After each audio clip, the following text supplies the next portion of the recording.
Hello, magandang gabi ulit mga kapatid sa Panginoon. Isang mapagpalang araw at pananambahan sa ating ah, Sabbath Day, October 22. Malapit na naman tayo matapos sa ating Oktubre at ito tayo sa ating Sabbath Day. Alalahanin natin mga kapatid na ang Kristiyano ay tinawag upang pakabanalin ang Sabat. Nariyan man kayo sa Saudi at Biyernes, kailangan ang Biyernes ay banal rin. Ibig sabihin buong araw. Hindi tayo gagawa ng anumang bagay para sa ating mga sarili sa araw ng Sabat. Dapat sa pagising sa umaga hanggang tayo uuwi sa ating bahay, ang Sabbath Day ay banal at bigyan ng karangalan sa harap ng Panginoon. Tayo muna ay manalangin upang tayo pagpalain sa ating pagbubulay-bulay, sa ating pag-aaral sa salita ng Diyos. Aming makapangyarihang Diyos, aming ipinaubaya sa inyo ang pangangaral ng iyong salita, ang buhay niyong salita, ang biyaya ng inyong salita. Dalangin namin na maging tunay na biyaya ang iyong salita sa amin upang kami inyong pagpalain, upang mangusap ka sa amin at amin kang marinig at kami na may susunod sa inyong mga paraan at sa inyong mga ituturo. Samahan niyo kami sa tunay na pag-unawa sa pangalan ni Kristo Jesus. Amen. Mga kapatid, ating natapos ang isang mahabang aral tungkol sa pagsagawa ng salita ng Diyos. Naway ang pagsagawa ay tunay nating bigyan ng malaking bagay sa ating buhay, sapagkat iyan naman ang kalooban ng Diyos ng bawat salita, bawat utos, bawat pangako, bawat mga katotohanan ay isasagawa sa ating buhay. At ngayon na naman, isang pagkakataon na tayo ay magsagawa. Ang kalooban ng Diyos, ang bawat bagay na ituturo niya ay ating isa sa gawa. Ay, salamat sa Panginoon sapagkat tinuruan niya tayo ng maraming bagay. At sa mga pagtuturo niya ay kalooban niya. Sa mga pagtuturo niya ay lalago tayo. Sa araw na ito, sa gabing ito, mayroon tayong isang bagong aral. Hindi naman talaga bago dahil dati na ninyong naririnig. Ngunit pagtuunan natin ng pansin ang bagay na simulain sa ating Kristiyanong pamumuhay, ngunit napakahalagang bigyan ng pansin. At pag-aralan natin ngayon itong mga tanda ng mga isinilang na muli. Ang pagkasilang nating muli, ito yung pangalawang kapanganakan. Tayo'y muling isinilang. Itong sinasabi sa English na born again, the new birth. Ang muling pagkasilang natin mula sa pagiging patay sa makasalanan na pamumuhay. Tayo isinilang na muli, ipinanganak na muli. Pag-aralan natin ngayon itong mga tanda. Paano natin malaman na ako, paano mo malaman na ikaw ay tunay nang isinilang na muli? Ang isang Kristiyano ay isang taong isinilang na muli. Ang ating pagkasilang ay makalaman. Tayo'y may birthday. Mayroon tayong araw na tayo isinilang sa mundong ito. At ang ibig sabihin ni Kristo na nung siya nangusap na mayroon din tayong pangalawang kapanganakan. Ibig sabihin nito spiritual na tayong patay, binuhay ng Diyos. Paano ba kaya nangyari yan? Hindi yan ang ating pag-usapan ngayon. Ang ibig sabihin nating pag-usapan, mga tanda ng ating pagkasilang na muli. Paano natin malaman na ako nga ay isang born again, isinilang na muli? Paano nangyari ito? Ang ating pagkasilang na muli ay kalooban ng Diyos. Sinabi ng Juan 1:13 na tayo isinilang na muli hindi ayon sa dugo, hindi rin sa kalooban ng laman. Ayon sa dugo, ibig sabihin, physical. Hindi ayon sa kalooban ng laman. Hindi rin ayon sa kalooban ng tao, sabi ni Juan, kundi sa kalooban ng Diyos. Juan 1:13. Hindi ito galing kay Juan mismo, galing ito sa Panginoon, na ang ating pagkasilang na muli ay kalooban niya. Ibig sabihin, wala tayong ginawa na bagay sa ating pagkasilang. Kagaya ng pagkasilang mo sa isang physical birthday, mayroon ka bang ginawa na isisilang ka sa mundong ito? Wala. Ang ina mo ang nagluwal sa iyo at lumabas kang buhay na bagong tao sa mundo dahil sa pagsilang ng anak mo. Ganon din ang pagkasilang natin sa espiritual na pamamaraan. Wala tayong ginawa. Ang nangyari lang na ang Panginoon sa kaniyang kapangyarihan ipinarinig sa atin ang Ebanghelyo. At narinig natin ang Ebanghelyo, gumawa siya ng kapangyarihan upang mabuhay tayo muli. At dinala tayo sa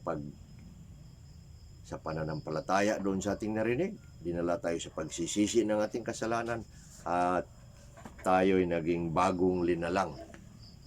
Yon. Pero ang pagkasilang na muli, una muna sa pagsampalataya at sa pagsisisi. Yun ay gawa lang ng Diyos. Yun nga, gawa ng Diyos na tayo isisilang na muli. At kanyang kalooban yan.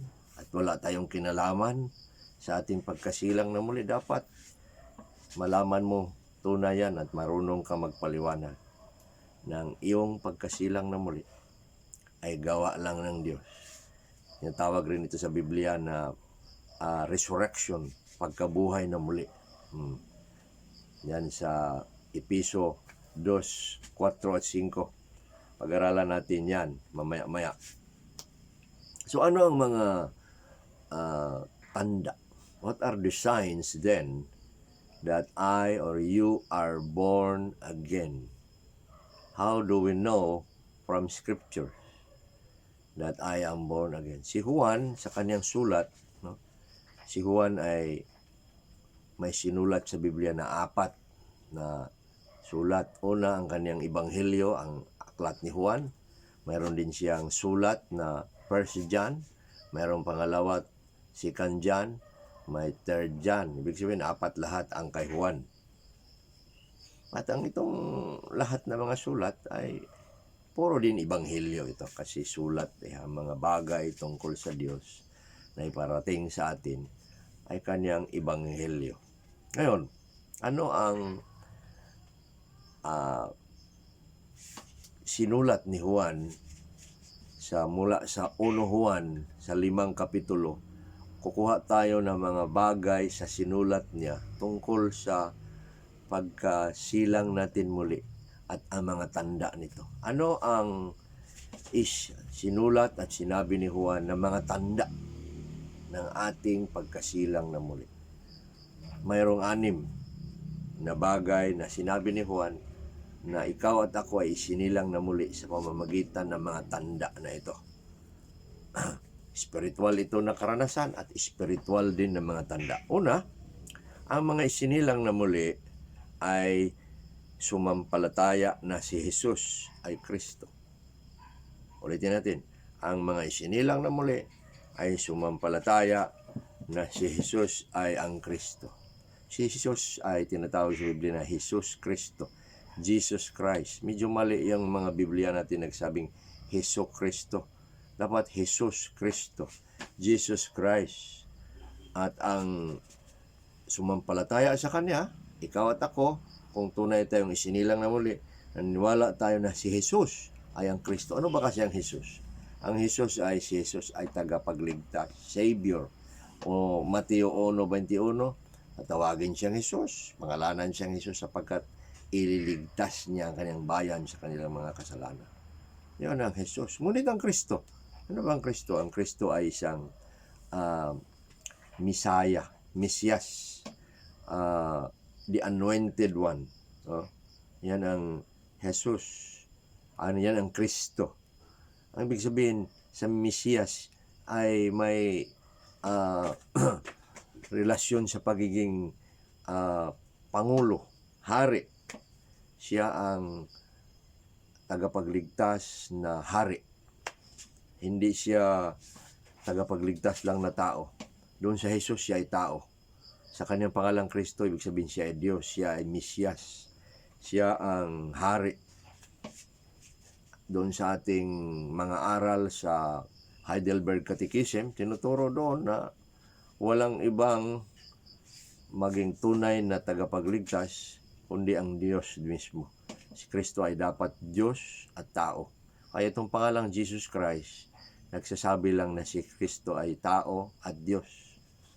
His two natures is in His name. He is Jesus Christ, the Savior, anointed Messiah. Ngayon, ang taong ipinanganak na muli, naniwala na siya rin ay Kristo, hindi lang Jesus. Sa Mateo 16:13 hanggang 16, may isang tanong si Jesus. Sabi niya, ano ba ang sinasabi ng mga tao kung sino raw ako na anak ng tao? Sinasabi siyang anak ng tao, son of man. Sino raw siya? Ayon sa mga tao. Tanong ni Jesus sa kanyang mga alagad. At anong sagot nila? Sabi nila, Panginoon, ikaw raw si Juan Bautista. Sabi naman ng iba, ikaw ay si Elias. Sabi naman ng iba, ikaw si Jeremias. At ang iba pa rin, ang isa sa mga propeta. Ngunit sabi ni Jesus, ngunit sino ako ayon sa inyo? Kung yan ang sabi nila, tumayo si Pedro at sinabi, ikaw ang Kristo, ang anak ng Diyos. Tingnan mo, si Kristo, si Jesus, sabi ni Pedro, ikaw ang Kristo, ang anak ng Diyos na banal. Ibig sabihin, si Pedro ay isinilang na muli. Kasi alam niyang ipinanganak, alam niyang si Kristo, si Jesus ay ang Kristo. Naniwala siya. Ang ating pagkakilala sa ating tagapagligtas ay siya din ay ating Panginoong. Siya rin ay ating Diyos. Siya rin ay ang ating sinusunod na hari sa ating buhay. Siya ay Kristo natin. Hindi lang Jesus na tagapagligtas. Siya rin ay Panginoon nating Kristo na ating sinusunod. Na siya ay ating hari na tayo nagpapailalim sa kanyang pagiging Panginoon. Ibig sabihin, tagapagligtas ko si Jesus at Panginoon ko rin na sinusunod. Maaring sabihin mong tagapagligtas ko si Kristo, si Jesus, pero hindi ko siya Panginoon. Na kulang, hindi balansi. Balansi dapat tayo. Ang ating pagsampalataya, siya ay Jesus na tagapagligtas, siya ay Kristo na Panginoon. Yan ang tunay na isinilang na muli. Nagpapasakop ang naligtas na tao kay Kristo na Mesiyas, Panginoon, susunod siya. Sabi nga ni Kristo, bakit ninyo ako tinatawag na Panginoon, Panginoon, kung hindi naman ninyo ako sinusunod o hindi naman ninyo ginagawa ang aking sinasabi? Dapat kung ikaw ay sinilang na muli at tatawagin mo si Kristong Panginoon, sinusunod mo siya. Pag hindi ka talaga isinilang na muli. Yan ang sabi. Yan ang una, ang isinilang na muli, ang tanda ng isinilang na muli. Kinilala si Jesus na Kristo din. Pangalawa, ang mga isinilang na muli ay gumagawa ng katuwiran.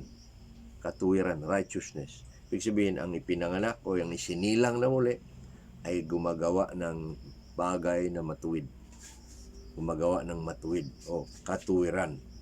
1 Juan 2:29, ito ang sabi, kung nalalaman ninyo na siya ay matuwid, ay nalalaman din ninyo naman ng bawat isa na gumagawa ng katuwiran ay ipinanganak ng Diyos. Ulitin natin, ang bawat isa na gumagawa ng katuwiran ay ipinanganak sa Kanya. Pangalawang tanda, gumagawa ng matuwid, katuwiran ang ipinanganak sa Kanya. Ang isinilang, ano daw ang kanyang gawa?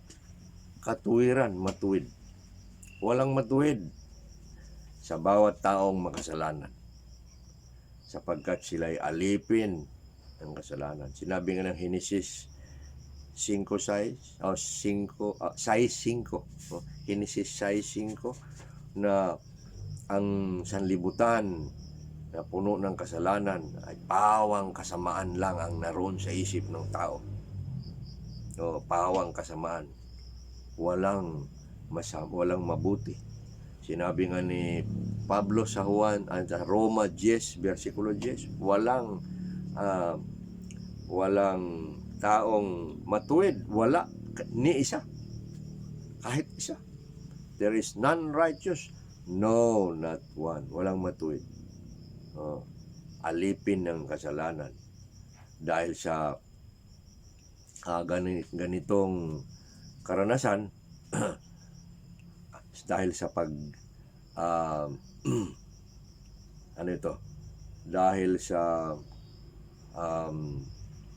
ang bawat isa, ibig sabihin ang bawat isa na makasalanan, hindi gumagawa ng matuwid, ay naroon ang sumpa ng Diyos. Ngunit hindi tayo iniwan sa ganong paraan ng pamumuhay.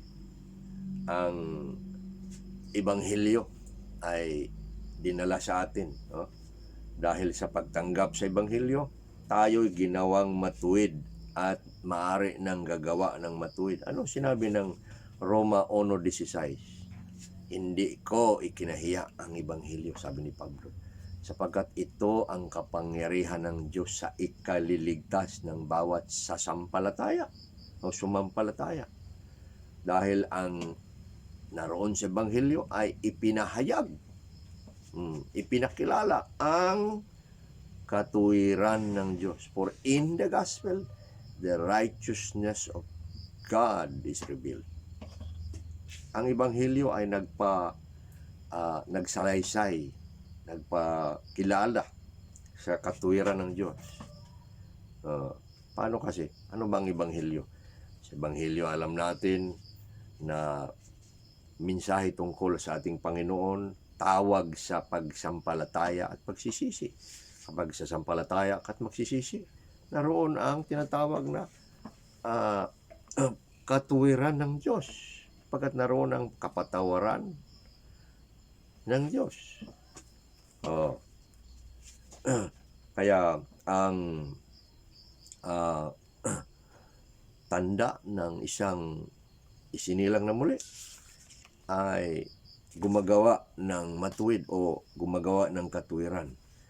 Nung tayo isinilang na muli, ano nangyari? Ayon sa 5:17 ng pangalawang Korinto 5:17, ang bawat isa na isinilang na muli ay bagong linalang. Bagong linalang, gumagawa ng matuwid. Ang lumipas na ang mga lumang bagay, lumilipas na ang masasamang bagay, at ang lahat ng mga bagay ay pawang bago na. Bago na kasi matuwid na. Tinuwid tayong mga liko. Ang Biblia ay nagsasanay sa atin sa gawaing matuwid. Sinabi ng pangalawang Timoteo 3:16 at 17, ang salita ng Diyos, ang Biblia, ay mapakinabangan sa pagtuturo ng tama, doktrina, sa pagsaway, sasabihin ang mali, sa pagtutuwid, dalhin tayo sa tama, at sa pagsasanay ng buhay, sa pagsasanay ng katuwiran. Sanayin tayo sa buhay na matuwid. Ganon. Ano ang tanda ng isang isinilang na muli? Gumagawa ng katuwiran. Yan tayo. Hindi na tayo pupunta sa liko na pamumuhay sa laging mali. Hindi. Tayo itinuwid na ng Diyos. Meron pa naman tayo mga panahon ng pagkakamali. Pero hindi na tayo sa buhay na panay mali at walang tama.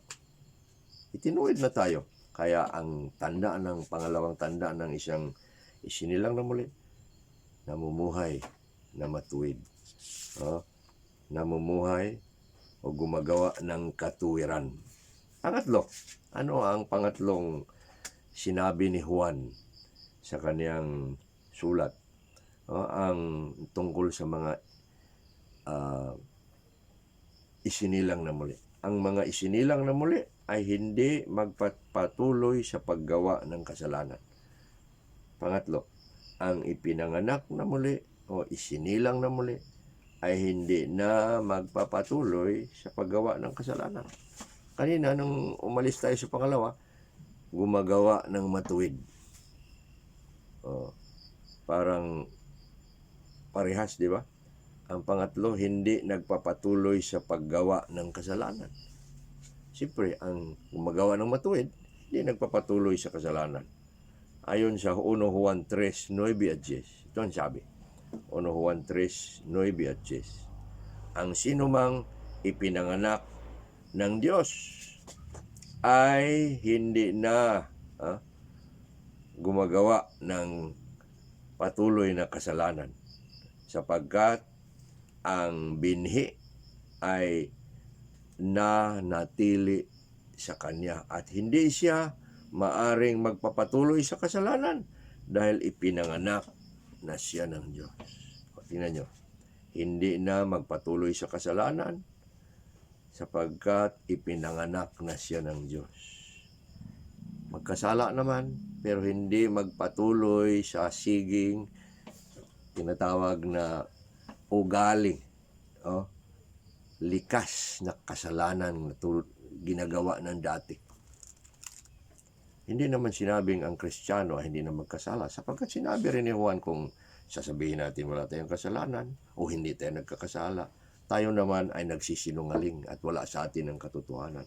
Ang ibig niya sabihin dito na ang isang isinilang na muli, hindi na magpapatuloy sa habit, sa ugali na pag-ulit-ulit na mga bagay na kasalanan. Maaari tayong mahulog sa mga pagkakasala. Ngunit hindi na tayo kagaya ng dati sa pagiging alipin ng kasalanan. Tayo na ay pinalaya sa kasalanan at ginawa na tayong sabi ni Pablo sa Roma 6:20, mga alipin na ng katuwiran, hindi na magpapatuloy sa kasamaan at kasalanan. Ang sino mang nananatili sa Kanya, ayon sa 1 Juan 3:6, ang sino mang nananatili sa Kanya hindi na magpapatuloy sa pagkakasala. At ang sino mang magpapatuloy sa pagkakasala ay hindi nakakakita ni nakakilala sa Kanya. Ang tanda ng isang isinilang na muli, na born again na, hindi na magpapatuloy sa kasalanan. Kung ikaw daw ay nagpapatuloy sa kasalanan, ikaw ay hindi nakakakilala o nakakakita sa Kanya. Ganon ang sinabi ng kasulatan. So, pangatlo, ang mga isinilang na muli ay hindi na magpapatuloy sa ugaling makasalanan. Maaaring magkasala at magkasala pa, ngunit hindi na nagpapatuloy sa likas na alipin ng pagiging makasalanan. Ang Kristiyano, isang makasalanang pinatawad na, binago na. Ang dati lumipas na, ngayon ang mga bagay ay pawang-bago na. Pangapat, ano ang pangapat na tanda ng isang isinilang na muli? Ang mga isinilang na muli ay umiibig sa Diyos at sa mga kapatid. Pag-ibig ang apat na tanda ng isang isinilang na muli. Ayon sa 1 Juan 3:14, tingnan natin. nalalaman natin na tayo nakalampas na mula sa kamatayan patungo sa buhay dahil iniibig natin ang mga kapatid. Siya na hindi umiibig ay nananatili sa kamatayan. Ako, matindi yan. Ang isinilang daw na muli, siya tinatawag ni Juan dito, nakalampas mula sa kamatayan papunta sa buhay. Buhay na. At ano ang tanda sa kanya? Umiibig. Ang nanatili, ang mga taong nakalampas mula sa kamatayan patungo sa buhay ay iniibig ang kapatid. Yan ang sinyal, sinabi niya, tanda. At ang hindi umiibig, patay, hindi pa nabuhay, hindi pa naisilang na muli. Ganon ang tanda ng isang Kristiyano na isinilang na muli. Umiibig sa kapatid. At ayon naman sa 1 Juan 4:7, doon tayo sa 4. Juan pa rin. 1 Juan 4:7. Mga minamahal, mag-ibigan tayo sa isa't isa sapagkat ang pag-ibig ay sa Diyos. At ang pag-ibig ay sa Diyos.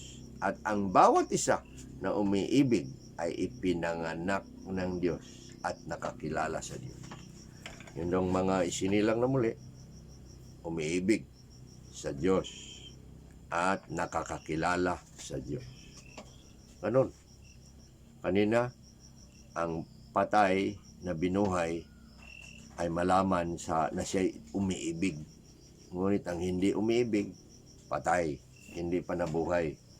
Dito naman, ang ganon din, mag-ibigan tayo, sabi niya, tinawag tayong mag-ibigan sapagkat ang pag-iibigan nagsasabing tayo'y mga isinilang na muli, mga binuhay na muli. Yan ang tanda ng pagkasilang na muli, iibig na. Hindi tayo marunong umibig, wala tayo nito. Nung tayo makasalanan at hindi tayo nakaranas ng pag-ibig ng Diyos, wala tayong pag-ibig. Yan ang sabi ng kasulatan, Ngunit ayon sa Efeso 2:4 at 5, ang pag-ibig niya bumuhay sa atin. At ang pag-ibig niya nung tayo binuhay, matapos tayo binuhay, ibinigay. Binuhay tayo sa pag-ibig, binuhusan tayo ng pag-ibig. Efeso 2:4 at 5 itong sinabi. Subalit ang Diyos na mayaman sa kahabagan dahil sa kanyang malaking pag-ibig na ipinadama sa atin, na kahit noong mga patay pa tayo sa mga pagkakasala ay binuhay tayo kasama ni Kristo. Tingnan ninyo, ang bumuhay sa atin, pag-ibig. Nung tayo mga patay, dahil sa malaki niyang pag-ibig, binuhay tayo. Tayo'y binuhay muli sa kanyang pag-ibig. Ayon din sa 5:8 ng Roma. Roma 5:8. Subalit, pinapatunayan ng Diyos ang kanyang pag-ibig sa atin na samantalang makasalanan pa tayo, si Kristo'y namatay sa atin. Ganun din ang tunog. Ngunit ayon naman sa 1 Juan 4:10, narito ang pag-ibig, hindi dahil sa inibig natin ng Diyos, kundi dahil siya ang umibig sa atin at isinugo niya ang kanyang anak upang mapatawad tayo ng ating mga kasalanan. Wala tayong pag-ibig. Siyang umibig at tayo binuhay. At sa kanyang pag-ibig sa atin, tayo nabuhay, isinilang na muli, tayo pinatawad sa ating mga kasalanan. Matapos niyan, nung tayo'y nabuhay na at pinatawad ng ating mga kasalanan, ano pang ginawa ng Diyos? Tayo'y binigyan niya, binuhusan niya ng kanyang pag-ibig. Roma 5:5, nang tayo'y kanyang binuhay at pinatawad, ibinuhos din niya ang kanyang pag-ibig upang matuto tayong imibig kasi wala tayo. Bigyan mo na tayo, parang diniposituhan tayo upang magkaroon na tayo. Bigyan tayo O sabihan mo ang tao na gawin niya na kakain siya, hindi mo naman bigyan ng pagkain. Ganon din, binigyan tayo upang tayo marunong. Ano ibinigay sa atin upang tayo iibig? Pag-ibig. Roma 5:5, ang pag-ibig ng Diyos ay ibinuhos sa atin sa ating mga puso sa pamamagitan ng kanyang Espiritu na ipinagkaloob sa atin. Ang Espiritu ng Diyos ay ang bumuhos ng pag-ibig sa atin upang tayo'y marunong umibig. Ay hindi na natin ipanalangin na tayo'y bigyan ng pag-ibig. Huwag mong ipanalangin sa Diyos, Panginoon, bigyan mo ako ng pag-ibig. Mayroon kanyan. Ibinuhos niya sa iyo. Ang idalangin mo lang ganito, Diyos, tulungan mo ako na iibig sa pag-ibig na ibinigay mo sa akin. Bigyan mo akong karunungan kung paano ko ibigin itong kapatid kong parang hindi ka ibig-ibig. Diba? Marami tayong kapatid o kakilala na ayaw natin, mga ugali nila, ganito, ganyan. Ngunit ang atin at ang aking tungkulin, may tungkulin tayo sa bawat isa. Iibigin sila. Wala kang kondisyon na sabihin, ayaw ko yung taong yan, masungit. Ayaw ko yung mukha niya iba. Ayaw ko yung galaw niya. Ayaw ko yung tawa niya. Marami tayong inayawan sa isa't isa. Tayo kaya anong ayaw nila sa atin, sa akin. May ayaw nila sa akin, may ayaw ko sa kanya. Ano ang magtanggal sa lahat ng bagay na ito pang tayo maging maayos na magkakasama? Pag-ibig. At ito ang tanda na ikaw ay sinilang na muli. Ikaw umiibig sa Diyos at sa iyong kapatid. Panglima, ang mga isinilang na muli ay nag-iingat sa kanilang mga sarili.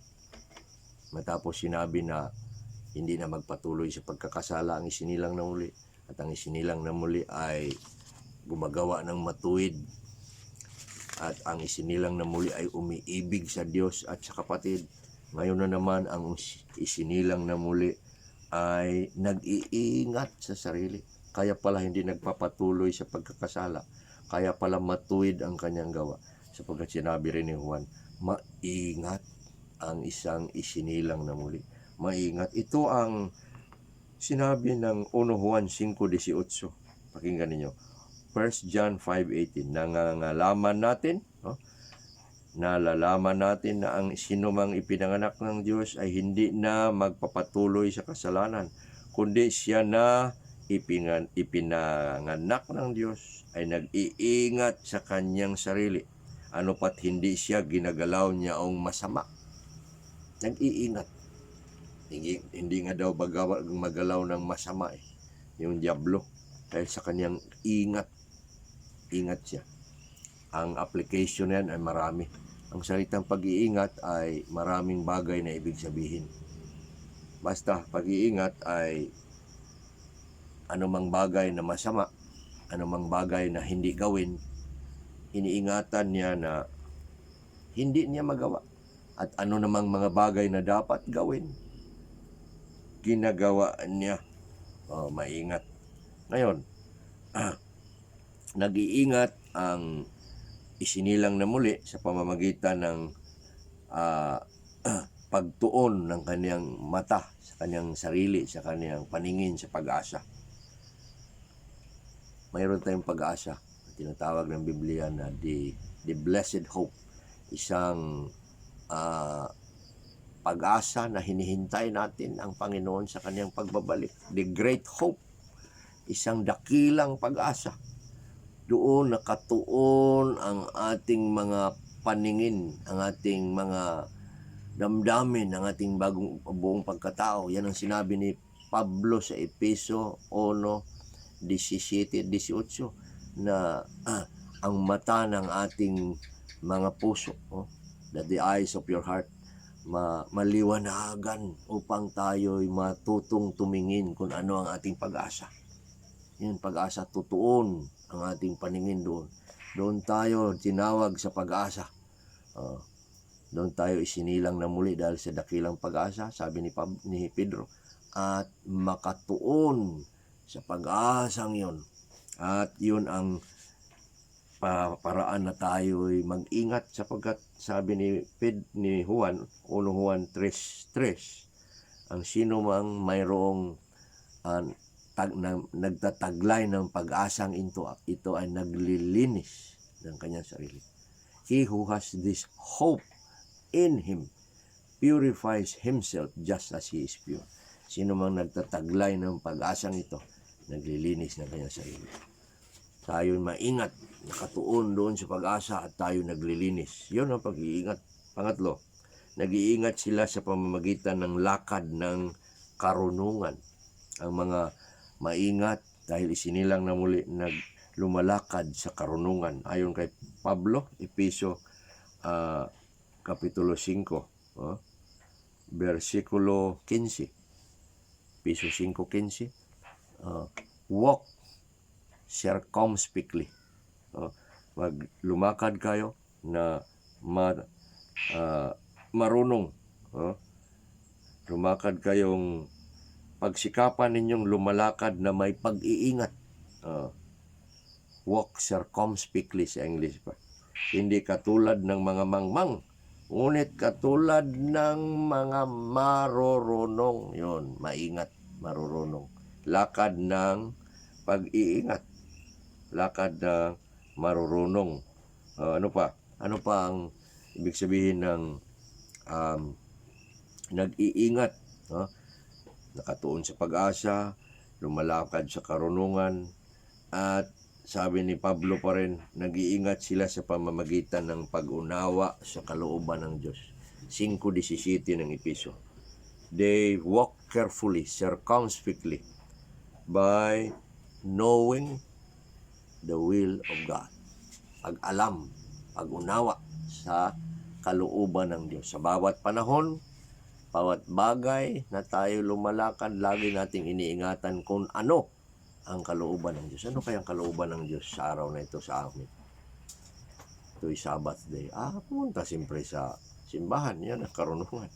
Makinig ako ng maayos doon. Hindi mo na ako mag-cellphone. Hindi mo na ako gagawa ng kahit ano-ano. Ituon ko ang aking isip sa Sabbath day.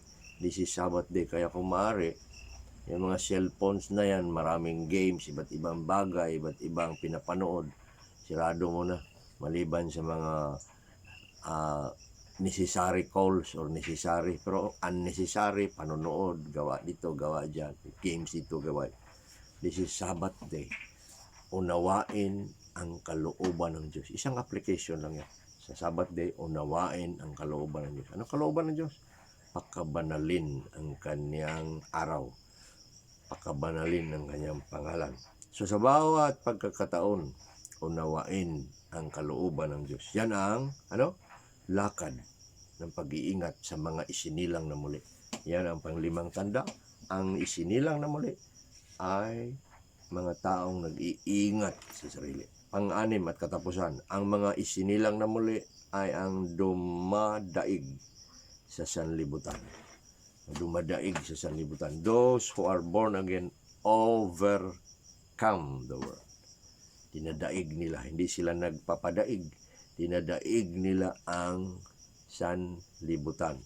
The world, they overcome. They are victorious against the world. Ano sinabi ng 1 Juan 5, 4 at 5? Dito kasi tayo sa 1 Juan, Juan. Sinabi, sapagkat ang sino mang ipinanganak ng Diyos ay dumadaig sa sanlibutan. At ito ang pagtatagumpay na dumadaig sa sanlibutan. Anong sinabi?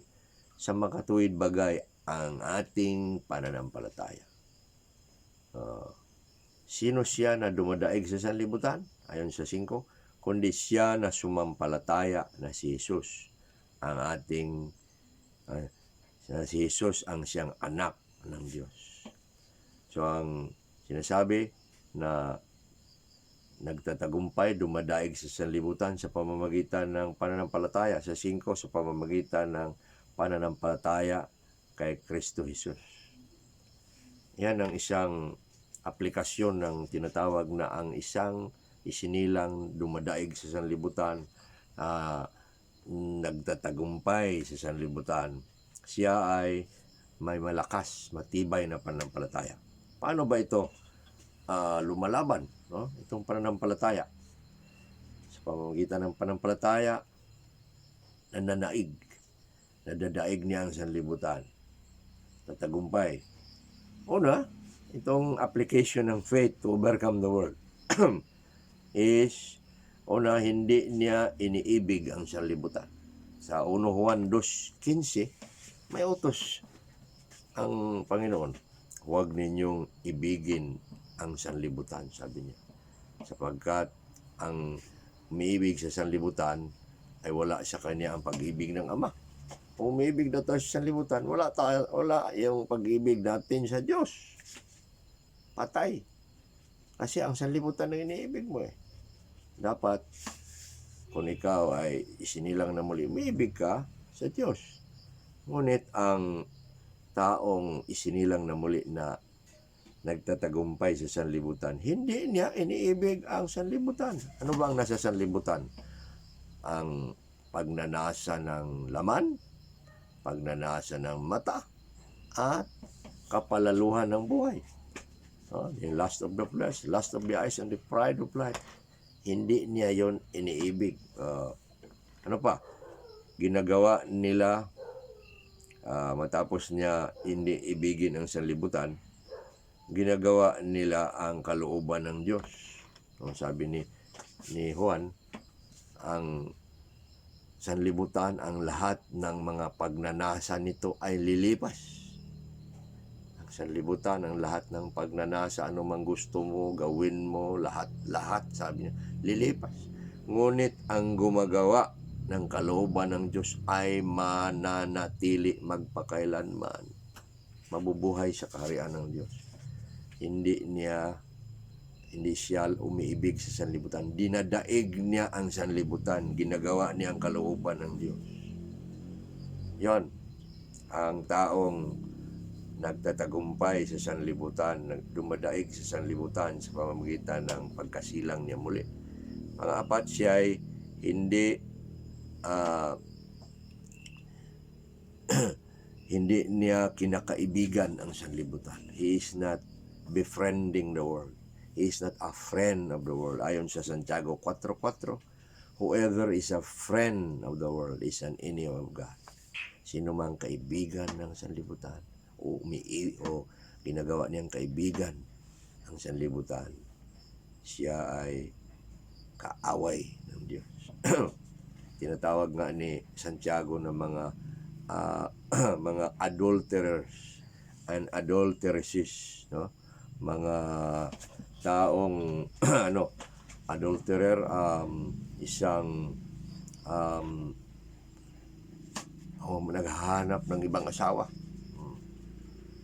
Ibig sabihin, pag ikaw ay kumakaibigan sa sanlibutan, kung may asawa ka na ang parang inasawa natin si Jesus, no?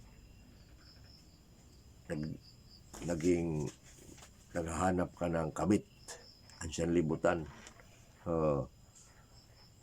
Yun, hindi sila umaayon sa takbo ng sanlibutan. Hindi nila iniibig ang sanlibutan, hindi nila kinakaibigan ang sanlibutan. Pangatlo, hindi sila umaayon sa takbo ng sanlibutan. Roma 12, versikulo 2. Do not conform any longer to the pattern of this world. Hindi sila umaayon sa takbo. Pattern, mayroong paraan, mayroong mga sistema. Hindi tayo umaayon. Malalim ito. Sapagkat mahirap na makikipaglaban sa sanlibutan. Matamis ang sanlibutan. Maraming ibinibigay na tamis upang tayo'y maging kaibigan at umaayon sa takbo nito. Kung hindi tayo maingat, napakahirap na mamuhay na Kristiyano. Dapat tayo maingat, lalo na ngayon sa panahon ng teknolohiya. Araw-araw, kita natin ang ganito, ganyan.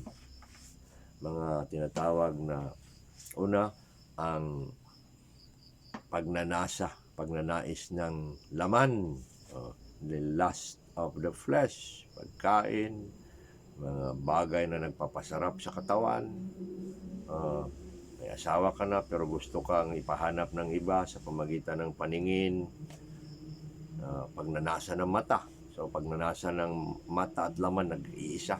Mas pangatlo, kapalaluhan ng buhay, pera, kapangyarihan, di ba? Minsan ang karamihan yan nating hinahanap, sanlibutan. Yon, umaayon, hindi siya umaayon sa takbo ng sanlibutan. Yan ang isinilang na muli. Sila ay hindi na umaayon sa sanlibutan, hindi umiibig sa sanlibutan, hindi sila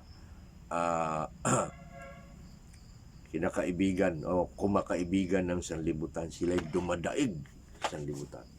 At ang pagdaig nila sa sanlibutan, ano sabi ni Juan? Sa pamamagitan ng pananampalataya. Ang pananampalataya, sabi ni Pablo, ay isang takip, sa shield, the shield of faith, takip sa katawan ng shield na hindi tayo napapana, natamaan sa pana, na dumadaig tayo sa mga gawain ng kasamaan. Yan ang mga isinilang na muli. 6 na bagay sa gabing ito nating pinag-aralang napakahalaga. Ako ba'y Kristiyano na isinilang na muli? Ano ang 6 na tanda? Una, sila ay sumampalataya na si Jesus ay Kristo. Ibig sabihin, siya ay Panginoon, pailalim ako sa Kanya. Pangalawa, ang sinilang na muli ay gumagawa ng matuwid o katuwiran. Lahat ng kasamaan ay hindi na dito tayo sa matuwid, daan ng Espiritu. Pangatlo, ang mga isinilang na muli ay hindi na nagpapatuloy sa paggawa ng kasalanan. Pangapat, ang mga isinilang na muli ay mga taong umiibig sa Diyos at sa kapatid. Panglima, ang mga isinilang na muli ay ang mga taong nag-iingat sa kanilang mga sarili. Ang isinilang na muli ay ang mga nag-iingat sa kanilang mga sarili. Pang-anim, ang mga isinilang na muli ay pinanganak. Ang mga isinilang na muli ay dumadaig sa sanlibutan. Nagtatagumpay sa sanlibutan. Ito mga kapatid ay mga biyaya ng Diyos para sa atin sa araw na ito, na nagsasabi na tayong mga isinilang na muli ay nangangailangan ng mga tanda na ito upang tayo magpapatunay sa bawat isa at sa sanlibutan na tayo ngay mga anak ng Diyos, tayo mga isinilang ng Diyos, tayo mga bayan ng Diyos. Kaya kailangan lamang, karapat-dapat lamang na tayo mamumuhay ayon sa mga tandang ito. Naway pinagpapala kayo. Naway ang Espiritu ng Diyos ay inyong narinig, sinamahan kayo sa pag-unawa.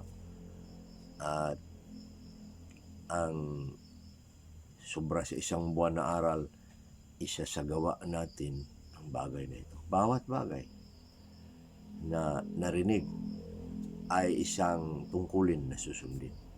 Sapagkat kung hindi tayo susunod at hindi natin isagawa, dadayain natin ang ating mga sarili ulit. Ngunit hindi tayo mandadaya. Makinig tayo, nanalamin tayo sa ating nakita sa ating sarili, at hindi tayo malimot sa ipinakita sa atin ng Diyos, at tayo'y gagawa ng Kanyang kalooban. Manalangin tayo. Purihin ka, Ama naming Diyos, sa inyong mga salitang buhay, sa inyong paraan ng biyaya para sa amin, ang salita niyong banal. Purihin ka sa pagturo niyo sa amin sa mga tanda ng mga taong isinilang. Purihin ka, Diyos, sa inyong pagsilang sa amin na kaming mga patay, dahil sa inyong dakila at malaking pag-ibig, kami ay inyong isinilang na muli at binigyan ng mga tandang ito na magpapatunay na kami nga ay tunay niyong mga alagad at mga anak. Tulungan niyo kami patuloy na magsagawa sa aming mga narinig at hindi manatiling tagapakinig lamang na nandadaya sa aming mga sarili. Purihin ka, O Diyos, sa inyong kapangyarihan at mga salita, sa pangalan ni Kristo Jesus. Amen. Salamat mga kapatid, hanggang sa sunod nating pagtatagpo sa sunod na Sabat. At kayo'y pagpapalain sa inyong mga buhay. Amen.